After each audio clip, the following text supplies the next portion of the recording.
Good evening, Professor Monahan. My name is Anthony Grant, and for this presentation, I'll be discussing sensitivity analysis and how risk is integrated into capital budgeting decisions. Before working on this assignment, I understood that organizations evaluate projects based on expected returns, but I didn't fully appreciate how much uncertainty came and how it could affect those projections. As I researched the topic, I found that sensitivity analysis gives managers a practical way to test these assumptions and better understand potential risks before making major financial commitments. Throughout this presentation, I'll briefly discuss the goals of financial management, explaining both the quantitative and qualitative aspects of sensitivity analysis, and look at how organizations incorporate risk into the capital budgeting process. But before getting into sensitivity analysis itself, it helps to understand what financial managers are actually trying to accomplish. Financial management is really about helping an organization make smart financial decisions. Managers have to decide where resources should be invested, which opportunities are worth pursuing, and how to balance potential returns against risks. They also evaluate investment opportunities and make sure projects contribute positively to the organizational goals. Ultimately, effective financial management supports profitability, long term stability, and sustainable growth through the sound capital budgeting decisions. This is where sensitivity analysis then comes into the picture.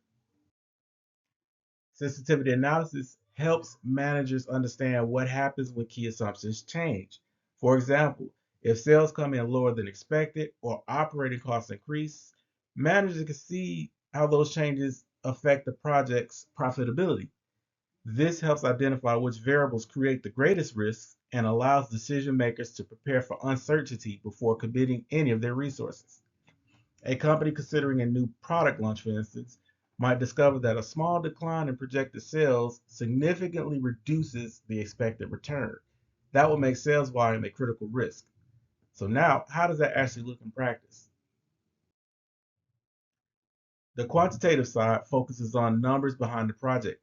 Managers first identify the variables that have the greatest impact on performance. They then develop a base case scenario using their best estimates. From there, individual variables are adjusted one at a time while the others remain unchanged. Financial metrics such as net present value or NPV and internal rate of return or IRR are recalculated to see how sensitive the project is to those changes.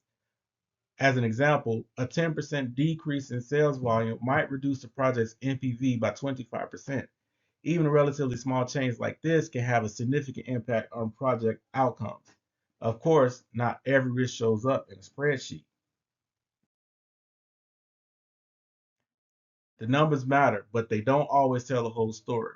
Factors such as management capabilities, employee adaptability, customer preferences, market competition, and regulatory requirements can all influence project success.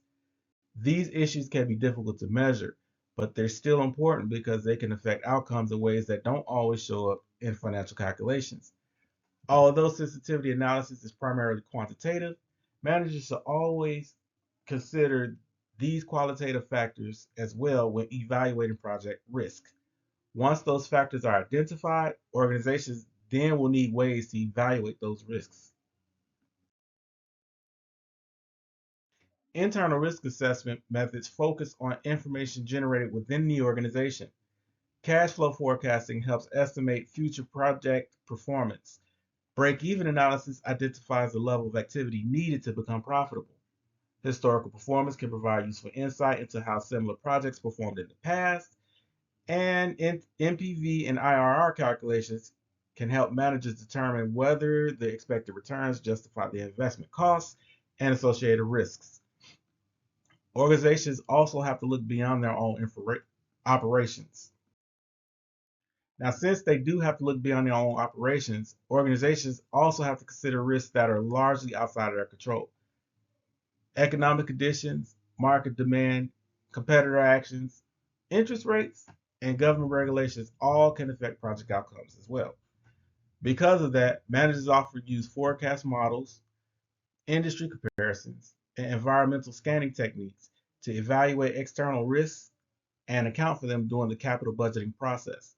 The real question now is, how is all this information used? In the end, sensitivity analysis helps managers make more informed investment decisions. By examining how a project performs under direct conditions, decision makers gain a better understanding of the risks involved before committing any of their resources. In reality, managers aren't looking for projects with no risks at all. They're trying to determine whether the expected return justifies the level of risk they're taking on. Understanding that balance is what makes sensitivity analysis such a valuable tool in the financial decision making process. I thank you for your time and attention, sir, and I hope that you have a great evening.